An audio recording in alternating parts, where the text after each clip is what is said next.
जरा सोचिए एक ऐसी मशीन के बारे में, एक ऐसी मशीन जो इतनी पावरफुल हो कि सब कुछ बदल के रख दें। मतलब कंप्यूटिंग का जो हमारा पूरा आइडिया है ना, उसे ही पलट दे। ये जो बात है ना, ये कोई सिर्फ वादा नहीं है। ये तो एक क्रांति का ऐलान है। हम एक ऐसी पावर की बात कर रहे हैं जो आज की टेक्नोलॉजी की सारी हदें तोड़ सकती है। ये कोई छोटा मोटा सुधार नहीं है। अरे ये तो एक बिल्कुल नया दौर है। तो असल में इसका मतलब क्या हुआ? चलिए सोचते हैं। मान लीजिए पलक झपकते ही पूरे स्टॉक मार्केट का सारा डेटा एनालाइज हो जाए और पता चल जाए कि कौन से शेयर भविष्य में मालामाल कर सकते हैं, या फिर किसी इंसान का पूरा डीएनए पढ़कर बीमारियों का पता पहले ही लग जाए। ये कोई साइंस फिक्शन मूवी का सीन नहीं लग रहा, पर यह एक असली संभावना की झलक है। सुनने में ये सब किसी जादू जैसा लगता है ना? लेकिन देखिए, ये जादू नहीं है, ये है साइंस। और वो भी एक बहुत ही अजीब, सारे नियम तोड़ने वाला साइंस, जिसे हम कहते हैं क्वांटम मैकेनिक्स। और हाँ, यही है उस जादुई मशीन की चाबी जिसके बारे में हम अभी बात कर रहे थे। अच्छा, तो ये क्वांटम शब्द आया कहाँ से? इसका सीधा सा मतलब है छोटा या बहुत छोटा। हम दरअसल उन कणों की दुनिया में उतर रहे हैं जो एक एटम से भी छोटे होते हैं। सोचिए, एक ऐसी दुनिया जहां हमारे जाने पहचाने नियम काम ही नहीं करते। तो चलिए अब सीधे उस सब एटॉमिक दुनिया के अजीब और शानदार नियमों में छलांग लगाते हैं। तैयार रहिएगा, क्योंकि यहाँ चीजें हमारी रोजमर्रा की दुनिया से बहुत बहुत अलग होने वाली हैं।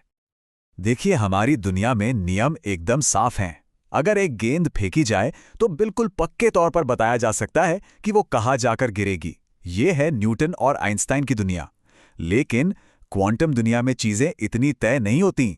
वहां एक पार्टिकल एक ही वक्त पर कई जगहों पर हो सकता है। मतलब ये संभावनाओं की दुनिया है, पक्की बातों की नहीं। ये कुछ ऐसा है मानो ये छोटे छोटे पार्टिकल्स कह रहे हो, भाई साहब आपके नियम आप तक ही रखो, हमारी दुनिया अलग है, हमारे कानून भी अलग हैं। और सच पूछिए तो वो बिल्कुल सही है। फिजिक्स के जो नियम हमारे लिए काम करते हैं ना, वो उनके लिए बिल्कुल काम नहीं करते।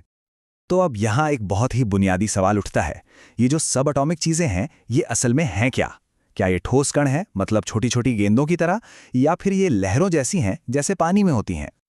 और मजे की बात यह है कि इसका जवाब है दोनों। जी हाँ, एक सब एटॉमिक पार्टिकल एक ही वक्त पर पार्टिकल भी हो सकता है और वेव भी। और यही जो उनका दोहरा कैरेक्टर है ना, यही उन पावरफुल कंप्यूटर्स की शक्ति का असली राज है। क्योंकि इसी वजह से वो एक ही समय में ढेरों कैलकुलेशन कर पाते हैं। मुझे पता है ये सब समझना थोड़ा मुश्किल हो सकता है, तो चलिए इसे समझने के लिए एक आसान सा उदाहरण लेते हैं। हम अपनी रोजमर्रा की दुनिया से ही एक मिसाल लेंगे ताकि ये पता चले कि क्वांटम दुनिया कितनी कितनी अजीब है। इसको ऐसे समझते हैं, हमारी दुनिया में अगर किसी को एक गेंद दूसरी मंजिल पर फेंकनी है तो जाहिर है उसे इतनी जोर से फेंकना पड़ेगा कि वो दीवार को पार कर जाए। सीधा सा हिसाब है। लेकिन क्वांटम दुनिया में गेंद एक वेव की तरह है जो एक ही समय में कई जगहों पर फैली हुई है। इसका मतलब यह हुआ कि उसका कुछ हिस्सा तो पहले से ही दूसरी मंजिल पर है। तो बिना ज्यादा ताकत लगाए भी एक चांस है कि गेंद बस दूसरी मंजिल पर दिख जाए, मानो वो जादू से दीवार के आर पार हो गई हो। और इसी कमाल की घटना को कहते हैं क्वांटम टनलिंग। आप देखिए, ये जो टनलिंग वाला आइडिया था, ये इलेक्ट्रॉन्स जैसी छोटी चीजों के लिए तो ठीक था, पर साइंटिस्ट्स का मानना था कि ये हमारी बड़ी रोजमर्रा की चीजों के साथ नहीं हो सकता। प्रॉब्लम ये थी कि बड़ी चीजों के बारे में हमें हमेशा पता होता है कि वो कहाँ हैं और कितनी तेजी से चल रही हैं। वहां कोई कंफ्यूजन या अनिश्चितता नहीं होती तो भाई कोई क्वांटम जादू भी नहीं हो सकता। लेकिन फिर 3 साइंटिस्ट्स आए और उन्होंने इस नियम को ही तोड़ दिया। उन्होंने एक ऐसा तरीका ढूंढ निकाला जिससे क्वांटम दुनिया का जादू हमारी अपनी रोजमर्रा की बड़ी दुनिया में लाया जा सके। अच्छा, इस खोज को समझने के लिए पहले एक बेसिक चीज समझ लेते हैं, कंडक्टर। कंडक्टर क्या होता है? ये तांबे या लोहे जैसी कोई भी चीज है जो बिजली को अपने अंदर से आसानी से गुजरने देती है।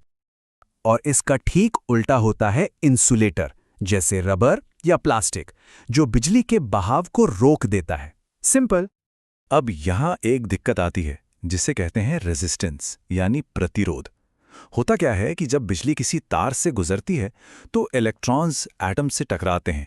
इससे फ्रिक्शन और गर्मी पैदा होती है और बहुत सारी एनर्जी बर्बाद हो जाती है।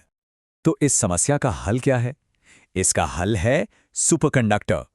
ये कुछ कमाल के मटेरियल्स होते हैं जिन्हें अगर बहुत ज्यादा ठंडा कर दिया जाए तो उनका रेजिस्टेंस 0 हो जाता है। बिल्कुल 0। ये बात याद रखिएगा, 0 रेजिस्टेंस। इसका मतलब बिजली बिना किसी रुकावट या एनर्जी लॉस के बह सकती है, मतलब एक परफेक्ट कंडक्टर। तो अब आते हैं उन 3 साइंटिस्ट्स पर, जॉन क्लॉजर, मिशेल डेवोरेट और जॉन मार्टिनेस। इन्होंने क्या किया? इन्होंने एक बहुत ही सिंपल लेकिन जीनियस एक्सपेरिमेंट किया। इन्होंने सुपरकंडक्टर के 2 टुकड़े लिए और उनके बीच में इंसुलेटर की एक बहुत ही पतली सी परत रख दी। और पता है इस सेटअप में क्या हुआ? कुछ ऐसा जो हैरान करने वाला था। इलेक्ट्रॉन्स अब अलग अलग पार्टिकल्स की तरह काम नहीं कर रहे थे, बल्कि वो सब एक साथ एक ही धुन में चलने लगे। ये एक बहुत बड़ी सिंगल क्वांटम चीज बन गई, बिल्कुल वैसे जैसे किसी स्टेडियम में हजारों फैंस एक साथ मिलकर नारा लगाते हैं और उनकी आवाजें मिलकर एक ही पावरफुल आवाज बन जाती हैं।